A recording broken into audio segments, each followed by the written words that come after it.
হচ্ছে মিল্কের কথা বলি, মিল্ক প্রোডাক্টের কথা বলি, আবার ফিশ উইথ বনি ফিশের গুলা কথা বলি। তো ফিশ এখানে নাই। তো সুতরাং যেহেতু আমার মিল্ক আর মিল্ক প্রোডাক্টের কনজামশনটাও এখানে ওই লেভেলে হতে নাই। যদি এটা সত্য হয় যে এটা আমরা অ্যাডাপ্ট করতে পারিনি, তাহলে এই জায়গাগুলো আপনার একটা কোশ্চেন ছিল কিভাবে, তাহলে আমার ক্যালসিয়াম আসতে হলে আমার মিল্ক প্রোডাক্টের দিকে যেতে হবে, আমার স্মল যে বেনিফিশিয়াস গুলো আছে ওগুলোর দিকে আসলে যেতেই হবে। তো এই জায়গাটা একটু নজর দেওয়া যেতে পারে।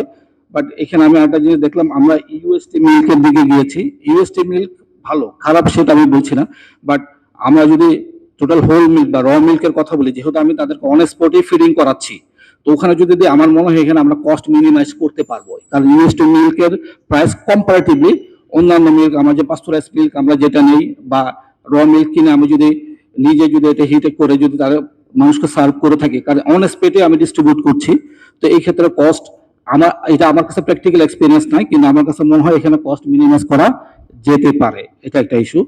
আচ্ছা, এখানে অনেকগুলা ভিটামিন দেখা হয়েছে, কিন্তু আমি একটু বলবো যে এখানে ভিটামিন ডিটা একটু দেখলে ভালো হতো, কারণ ক্যালসিয়ামের সাথে ভিটামিন ডি একটা ইন্টার রিলেটেড। আমার ক্যালসিয়াম ইনটেক আমি যদি ধরেও নেই এখানে আমার ক্যালসিয়াম ইনটেক কম এসেছে, ক্যালসিয়াম ইনটেক থাকলেও আমার যদি ভিটামিন ডি যদি ডেফিসিয়েন্ট হতো, তাহলে আমার ক্যালসিয়ামটা বায়োঅ্যাভেলেবল হবে না, অ্যাবজর্পশন হবে না। আর আমাদের ঢাকা শহরে একটা সময় আমরা চিন্তা করতাম আমাদের ভিটামিন ডি, যেহেতু আমাদের এখানে প্রচুর সান আছে, ভিটামিন ডির কোনো প্রবলেম নেই, বাট ভিটামিন ডি এখন বাংলাদেশে একটা কনসার্নিং ইস্যু। হ্যাঁ, এখন আপনার যদি মানে আমাদের সেটা বলি যে আমাদের হাই রেজ বিল্ডিং এর কারণে সানলাইট আসতে পারে না, বা আমাদের হয়তো আউটসাইড হোম এক্সপোজার কম, আমরা হয়তো ম্যাক্সিমাম যে বাসায় থাকি বা স্কুলে থাকি অথবা অফিসে জবে বলতে থাকি, তো এইসব কারণে ভিটামিন ডি বিষয়টা একটু এখানে আসলে একটু ভালো হতো। তো ওভারঅল সবকিছু মিলায় আমাদের যে প্রাইস, এই সবগুলা মিলায় অবশ্যই একটা ভালো ইনিশিয়েটিভ।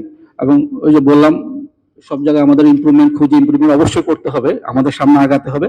আরেকটা বিষয়, এই যেটা আমি আসলে হয়তো খুব ভালো জানি না, সেটা হচ্ছে আমরা যে এখানে ডায়েটটা ক্যালকুলেট করেছি, আমার কিন্তু বিভিন্ন এজ গ্রুপ আছে, ফিজিওলজিক্যাল এজ গ্রুপ আছে, দুইটা জিনিস এখানে। অন এভারেজ সম্ভবত আমরা যে ডায়েটটা, আমি জানি না অন স্পটে যে খাওয়ানো হয়, হয়তো বা ফিজিওলজিক্যাল বিভিন্ন এজ গ্রুপ যারা আছে ওনাদের জন্য ডিফারেন্ট ডায়েট বা মিল বা এইগুলা প্রোভাইড করা পসিবল কিনা। তো এই জায়গাটাও, কারণ আমাদের কোনো না কোনো সময় এটা শুরু করতে হবে।